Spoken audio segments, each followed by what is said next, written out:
So magandang araw mga ka-hunters. So welcome to our YouTube channel. So ngayon po is bibigyan ko po kayo ng tips, no, paano nga ba talaga maging successful sa pagte-treasure at hindi po mauwi sa mga pagkalugi or pagkaubos ng inyong mga budget o pampinan sa inyong mga project. So bago lang po kayo dito sa aking channel, please subscribe and hit the notification bell para ma-notify kayo sa mga gagawin yung videos na maaaring makatulong sa mga treasure sites o mga project nyo. So yan mga ka-hunters, so, mas maganda pa rin po na mag-visit kayo dito sa aming store para po mas makapamili kayo ng inyong mga treasure hunting, pan-treasure hunting o mga pang-hobbies na equipment. Kung pupunta naman po kayo, tawagan nyo lang po itong mga number na ito. Yan, yung ilalagay ko sa screen. At ipapa-schedule ko po kayo once na tumawag po kayo, then magbi-visit kayo. Ang visit hours po namin is 7 o'clock AM up to 4:30 PM. So Mondays to Sundays po yan. Meron po kami laging pasok, Mondays to Sundays. Yung 4:30 hanggang 5 PM, yun po ay ano na lang po, kumbaga window shopping. Hindi na po pwedeng mag-avail, window shopping.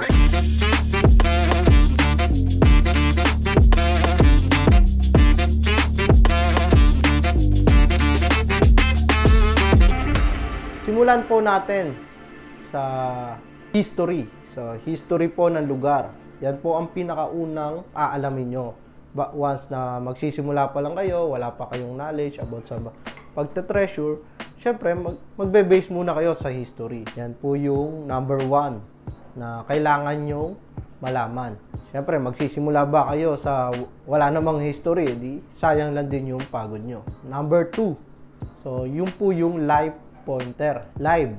Yung buhay pa, nabubuhay pang pointer. Tulad ng mga 100 years old na matatanda na lolo't lola nyo.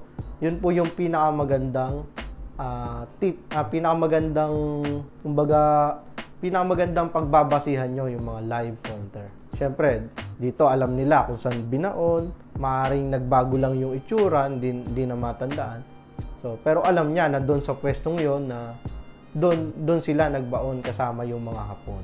So number 3, wag po tayo umasa sa mga sign or mga marker lamang. So dati po nung mga 1960s, 1980s, 1990s, maganda po yung mga decoding.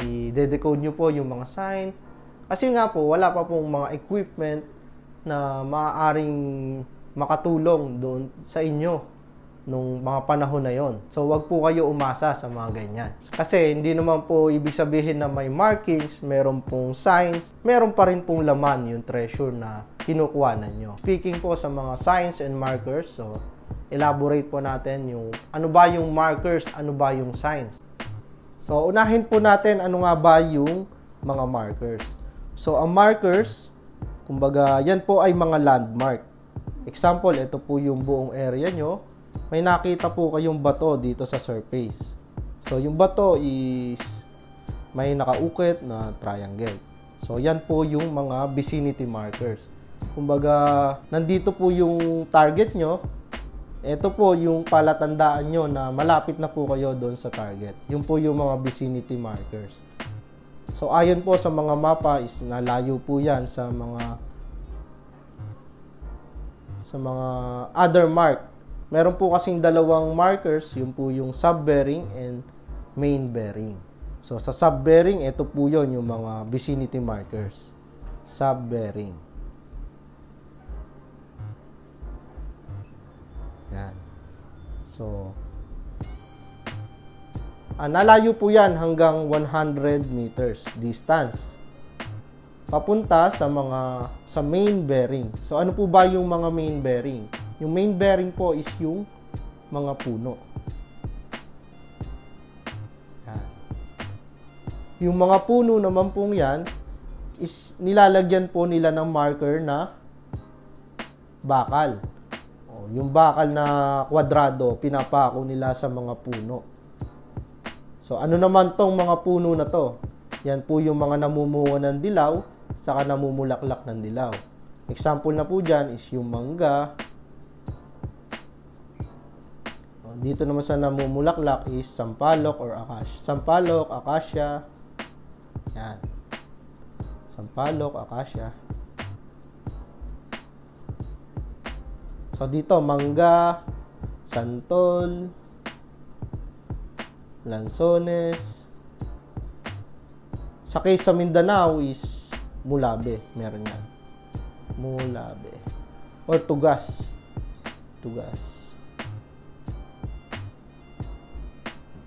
Yan. So, yan po yung main bearing. Ito yung puno na nilagyan nila ng pako.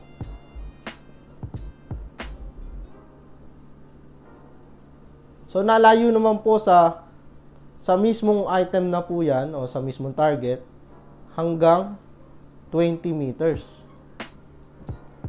20 meters. So, yan. Ganyan po yung landmark nila. Then, dito naman, nandito na yung target nyo. So, yan. So, si sub-bearing po, kung kukunin po natin yung radius niyan, yan. Kung kukunin po natin yung radius niyan, yung 100 meters times 3.14 is 3.14 hectares yung paghahanapan mo ng main bearing. So, sa 3.14 hectares na yon, makikita mo yung mga puno na matatanda na, yung may mga nakapasak na bakal. So, dito naman sa main bearing, kung kukunin mo naman yung radius niyan, naabot naman po yan ng 1,254 square meter. Or, para eksakto na po, 13 square meter. Nalayo yung target. Sa mga mapa, nakalagay po dyan, 10 squared. Yan. So, yan po yung mga markers. Ito naman yung mga vicinity mark. Then, ito naman yung malapit na sa target. Kumbaga, landmark lang ng mga Hapon na malapit dito sa mga to is malapit na tayo sa treasure. So, ano naman yung mga sign? Yung mga sign naman po is yung mga artifacts or yung mga kagamitan ng Hapon. So, yan. Tulad ng helmet, bayoneta. Then, pagkatapos nun, nandun na po yung mga item o yung mga target. Minsan, may nakaupo pang mga Buddha sa mga mapa. Yan. Ganyan po yung mga sign na nasa ilalim. Kasi ang mga kalimitang mga naka-encounter po namin, mga treasure hunter, as nagbe-base pa rin po sila sa bato. Once na naghukay sila, nakahukay sila ng hugis pagong. Mahirap po yun mag-base dito sa hugis pagong. O kaya triangle, din nakaturo sa once na lumindol, maaaring gumalaw yun or naggumalaw yung tectonic plate, then gagalaw rin yan syempre yung mga bato sa ilalim. Mahirap po mag-base dito. Pero kung ganong kadali po ganong kadali po para sa mga Hapon na hubarin lang yung helmet nila at yun ang gawin nilang signs sa mga hukay nila. Kung dito sa hugis pagong, uukitin pa nila yon o abutin pa ng mga 2 linggo, ginegera na sila ng mga Amerikano kasi pa-retreat na sila Ito pong mga baon to is mga pa-retreat na. Mahihirapan po sila. Kung nilagay nila yung helmet, bayoneta, yun ang ginawa nilang sign. Mas madali po yun.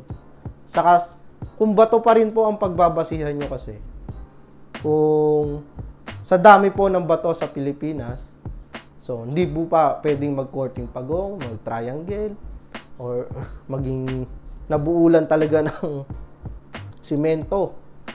O kumbaga, nabuulan po talaga na parang ginawa talaga ng mga tao. So, number 4. So, hindi po ibig sabihin na meron po tayong sub-bearing, main bearing, or meron tayong mga senyales na nakita, is meron pa pong laman yung mga ating dinedetect. So, isipin pa rin po natin na nabalik po ang mga Hapon noong 1960s pa lang po, up until now po, nabalik pa rin po sila para i-recover yung mga nakaw na kayamanan nung panahon ng World War II. So, ang number 5 po natin, ang pinakamahalaga po sa lahat. So, dapat meron po tayong equipment. So, ang equipment dapat akma sa mga treasure sites nyo, sa mga project nyo. Kasi merong mga project na underwater. So, meron din naman pong project na pang treasure talaga. Meron naman project na pang mga coin hunting or hobby lang nila. So, dapat akma po yung equipment na gagamitin nyo.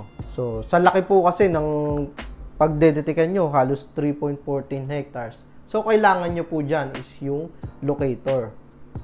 Locator scanner para ma-scan nyo po lahat yung buong area na 3.14 hectares. Kasi ang mga kamalian po kasi ng mga ibang treasure hunter, nakakita sila ng sign. Dito sila, pwesto sila ng hukay dito. Wala dito, dito naman. Dito naman, dito naman. Di pala nila alam, nandito po yung treasure. Kasi, naghula-hula lang sila na dito, meron. Ang pinakamaganda po dyan, detekin nyo po lahat ng buong area nyo. So, pagka-detect nyo po ng buong area nyo, tatandaan nyo lang po yung mga na-detect nyo. Para gusto nyo mapadali ang mga trabaho nyo, meron pong mga locator scanner tulad po ng LB16 or yung Azuba Proton Elic LB16. So, sa Azuba Proton Elic LB16 po kasi, kahit nakatayo lang po kayo, abot po yan hanggang 1,000 meters or 1 kilometers. So, pero para po yung mata ng tao, kumbaga, pag malayo po, kunyari, nasa 1 kilometro, mahirap na pong basahin yon sa screen. So, ang pinakamaganda po dyan, yung 30 meters up to 50 meters, yung layo lang sa inyo para makikita nyo po ng ayos yung detection sa screen. So, dito po kayo mag-start or detekin nyo lahat yan. Kung madama po yan, wala pong problema sa Proton Elic LB16. So, detekin nyo lang yan. Yan. Kunyari, dito may nadetect kayo. Yan lang po yung mamarkahan nyo para yun lang yung linisin nyo na area. Kasi kung buong yan po is puro madamo, kung metal detector lang ang gamit nyo, di kailangan nyo tabasin pala lahat yan para ma-detect nyo naman po yung another area nyo. Pero kung may LB16 po kayo, yan, dedetectin nyo lang, then yun lang po yung lilinisin nyo, yung area na yon. So ngayon naman, once na may na-detect kayo, meron kayong mga 3 prospect area, na-detect nyo na lahat yung buong lupain nyo. So ngayon naman, gagamitan nyo ng mga ground penetrating radar. Ano po ba yung ground penetrating radar? Tulad ng Gepard or yung OKM. Yan po ay dinedetect niya yung mga anomalies ng lupa. Halimbawa na po dyan is yung ground nyo. Once na meron dati ng hukay dito, pero natabunan na, tapos nandito yung target. Yan, ito naman, yung mga normal na lupa, yung hindi nagalaw. Kasi syempre, maghukay naman talaga ang mga Hapon. So, sabi ng Proton Elic, meron kayo ditong natamaan. So, ngayon, lilinisin yung buong area para detekin ang mga, kunyari, ng GPR. So, once na dinaanan yan dito ng GPR, so, yung layer ng lupa dito, matigas. Then, nadaanan niya to. Ito lang yung malambot, then matigas na uli. So, ganun po yung pag-detect sa GPR. Malalaman mo, may anomalies dito sa lupa. Parang X-ray po, kumbaga sa doktor.